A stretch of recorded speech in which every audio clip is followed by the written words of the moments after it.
Salve meus amigos, eu sou Henrique Massaro, aqui falo de filmes e séries e quase que diariamente, como vocês têm percebido, eu falo sobre Ainda Estou Aqui no canal. Eu falo sobre a campanha do filme, a campanha da Fernanda Torres, as chances de Oscar, a repercussão do filme na mídia internacional, sobre o momento que o cinema brasileiro está vivendo, quando está mais perto do que nunca de ter um Oscar para chamar de seu. E aí eu me dei conta do seguinte: eu não fui capaz de publicar uma crítica sobre esse filme, sobre o qual eu falo diariamente e que é o meu favorito de 2024, é o meu favorito da temporada. Eu publiquei uma lista dos 24 melhores filmes de 2024 no meu Instagram e Ainda Estou Aqui ficou em primeiro lugar e acho que está passando da hora de publicar um vídeo com as minhas opiniões sobre o filme. Não sobre campanha, não sobre repercussão, mas sobre a obra em si. Chegou a hora da gente analisar Ainda Estou Aqui e eu pretendo nos próximos dias, em meio às notícias, às repercussões, falar também sobre outros filmes do Oscar. Eu imagino que nesse momento todos vocês já tenham assistido a Ainda Estou Aqui, um dos filmes de maior bilheteria da história do Brasil, mas caso alguém não tenha assistido ainda, eu também acho que já sabe mais ou menos a história, né? O filme conta a história do desaparecimento do ex-deputado Rubens Paiva durante a ditadura militar. Mas ele faz mais do que isso. Ele centra a trama na sua esposa, a Eunice Paiva, personagem da Fernanda Torres. E aí já começa algumas das decisões de narrativa, de storytelling, que fazem todo sentido para o filme.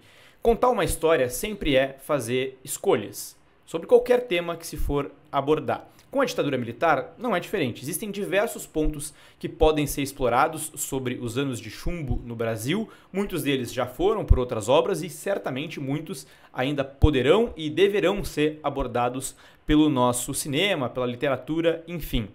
O filme do Walter Salles, que é baseado no livro do Marcelo Rubens Paiva, um dos filhos do casal Rubens Paiva e Eunice Paiva, toma a decisão de contar a história dessa família.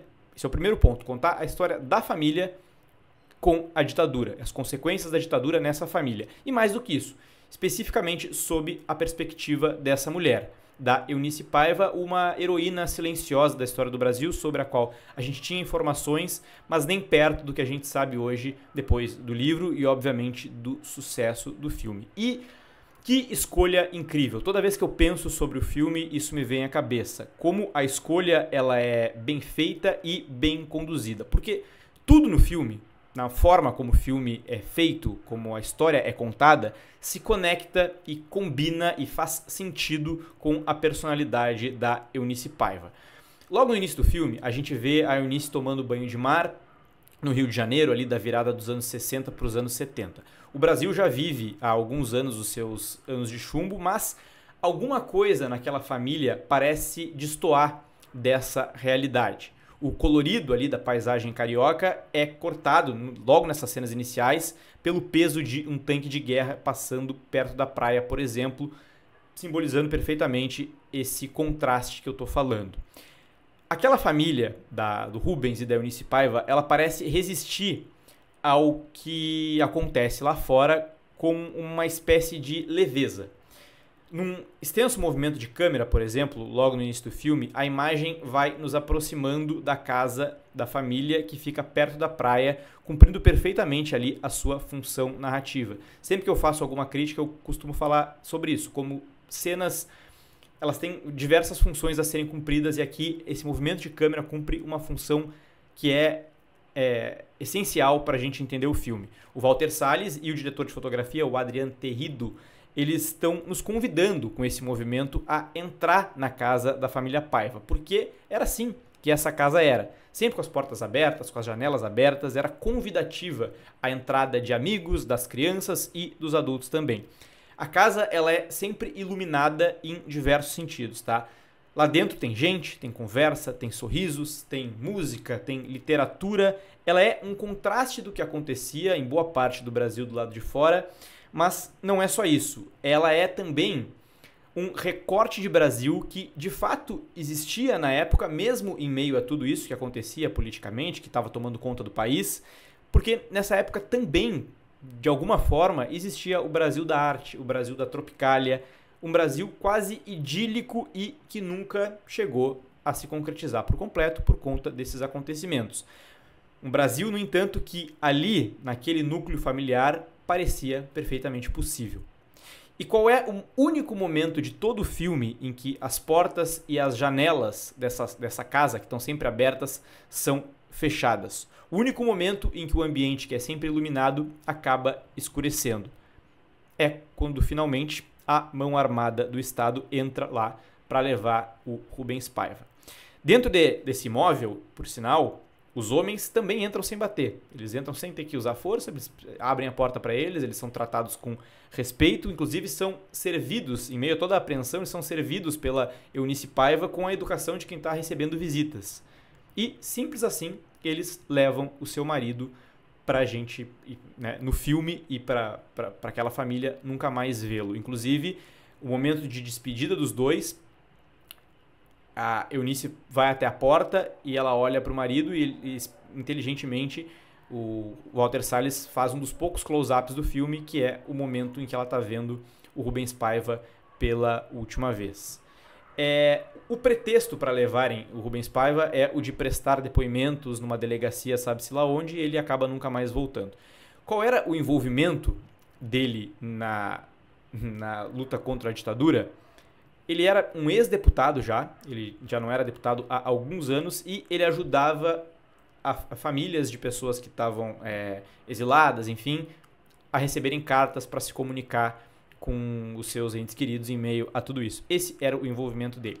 Algumas pessoas, por exemplo, alguns críticos, dão uma torcida de nariz para essa escolha do filme, a de que o filme faz questão de dizer que o Rubens Paiva e seus amigos, eles eram ajudantes silenciosos, discretos da luta contra a ditadura, que eles não pegavam em armas. Existem pessoas que criticam a necessidade de colocar essa frase.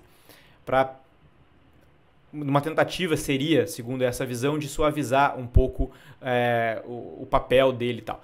Mas eu, por exemplo, acho que isso engrandece o filme. Primeiro porque está se contando a verdade, tá? Ele realmente, o envolvimento dele era esse que é mostrado ali, era um ajudante silencioso, ele não pertencia à luta armada. Histórias sobre pessoas da luta armada já foram contadas e podem ser contadas, mas essa não é a história aqui. E mais do que isso, eu acho que mostrar esse lado do Rubens Paiva e fazer questão de mostrar o que ele era e o que ele não era, também faz parte de um potencial do filme de unir a audiência num momento que a gente vive numa divisão sem tamanho, talvez sem precedente da história do Brasil, de uma polarização que vem já há vários anos, tá? O filme, claro que o filme tem haters de setores extremistas, isso é óbvio que ia acontecer, mas mesmo assim eu acho que ele tem se mostrado um filme com capacidade de unir. A própria Fernanda Torres tem falado isso. Pessoas de esquerda, de direita não radical, têm gostado do filme, acho que muito por conta disso.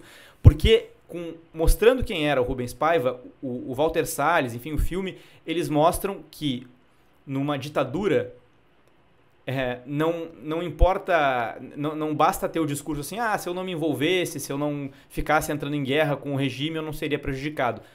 Ainda Estou Aqui mostra exatamente o contrário, que mesmo não havendo um envolvimento direto com política e tal, a sua casa pode muito bem ser invadida, pessoas da sua família podem ser levadas, e eu acho que esse é um dos grandes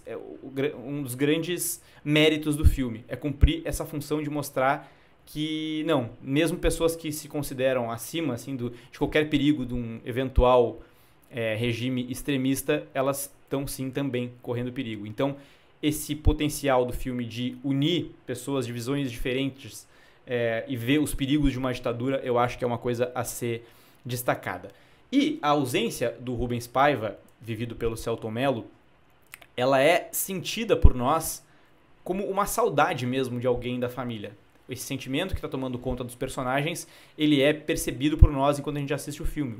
O Selton nunca mais volta para a tela, o Rubens Paiva nunca mais é visto. E eu acho que falar sobre o sequestro de uma pessoa, sobre o desaparecimento sem explicações, é também falar sobre memórias. E a linguagem do filme ela é muito perspicaz nesse sentido. Ela mescla, por exemplo, diversos momentos imagens de Super 8, que a família fazia em filmes caseiros e tal, que é talvez a melhor forma de simbolizar essa saudade que se estava tendo, né, daquele pai, daquele marido. Isso vai ser mesclado também com a trajetória da personagem mesmo, o esforço hercúleo da Eunice Paiva ao longo de toda a sua vida para conseguir ter respostas sobre o que aconteceu com seu marido, mesmo depois dela já saber que ele tinha morrido, fazer com que o Estado brasileiro reconhecesse que ele tinha sido morto pelo regime ditatorial, o que vai também conectar, não é um spoiler aqui, com o final do filme, em que a gente vai ver a Eunice mais velha, já vivida pela Fernanda Montenegro, e todo o sentimento que vai tomar conta daquela atuação, né, acachapante ali de nem 5 minutos sem falas, em que todo esse sentimento vai estar presente. Então é um trabalho incrível do ponto de vista de memórias também, tanto da saudade, da maneira como isso é retratado, e também nessa questão de preservar, de resgatar a memória, de ter uma comprovação sobre o que aconteceu no passado. Contar a história sob a perspectiva da Eunice Paiva o tempo inteiro não é só um acerto, mas é uma decisão que eleva o nível da produção. Por exemplo, nós não vemos mais o Selton Mello no filme, nós não vemos mais o Rubens Paiva, a gente não vê o que acontece com ele. Por quê? Essa história, em primeiro lugar, é uma história centrada na Eunice Paiva, sobre como isso tudo afetou a vida dela e da família dela. E mais, a gente não por mais que se tenha informações hoje sobre o que aconteceu, ninguém vai saber exatamente nunca as circunstâncias de como aconteceu a morte do Rubens Paiva, o que exatamente ele viveu depois que os agentes do Estado levaram ele da sua casa. Isso é também uma forma de mostrar o quão chocante é, o quão pesado é esse crime de levar alguém sequestrado, enfim, de fazer com que essa pessoa desapareça. A gente literalmente nunca mais vai saber. As informações que se tem, elas vão até um certo ponto, mas seria um erro absurdo de narrativa mostrar o que aconteceu com ele, mostrar a perspectiva dele, porque isso, de novo, é algo que, infelizmente, não se sabe. Além disso, uma outra cena, a Eunice Paiva também é presa, ela vai para a cadeia junto com uma das suas filhas. E durante todos esses dias em que ela fica presa, em que ela é mal alimentada, fica em condições absolutamente deploráveis ali numa cela, a gente nunca vê o que está acontecendo com a filha dela. A gente só vê o rosto da Fernanda Torres, ela sentindo tudo aquilo e imaginando o que acontece com a filha. Novamente, essa é a história dela. Então, mais um acerto na maneira de contar essa história. Um outro acerto absurdo do filme é nunca, jamais cair num melodrama. A atuação da Fernanda Torres, ela é contida todo o tempo do filme. Quando a gente pensa que ela vai cair no choro, ela segura. Quando a própria Fernanda caía no choro durante a atuação, o Walter Salles ia lá e segurava. Quando a gente, no cinema, talvez está caindo no choro, o filme vai lá e corta. Por quê? Porque a Eunice Paiva era assim. Tudo que se tem de relato do próprio Marcelo Rubens Paiva diz que a mãe dele nunca caía numa choradeira e tal. Ela era uma mulher extremamente forte e que seguia em frente diante de todas essas dificuldades. A melhor maneira de retratar a força dela é fazer uma atuação e um filme que é contido nas emoções. Para fechar, não queria falar sobre produção, mas é impossível não destacar o quão bonito e simbólico é a gente imaginar que 26 anos atrás Fernanda Montenegro estava concorrendo ao Oscar por um filme do Walter Salles e agora Fernanda Torres concorrendo também por um filme do Walter Salles, no qual a sua mãe, a Fernanda Montenegro, faz uma participação especial. Isso tudo é uma cereja do bolo, digamos assim, para um filme que sozinho já é incrível. A gente sempre que lembrar de A Gente Estou Aqui, inevitavelmente vai lembrar desse bastidor que está, independente do resultado de Oscar e do que acontecer, está para sempre no seu lugar de destaque, merecidamente já é um grande vencedor. Nota do filme no Letterboxd, obviamente, 5 estrelas. Era isso que eu tinha para dizer hoje, até o próximo vídeo e tchau!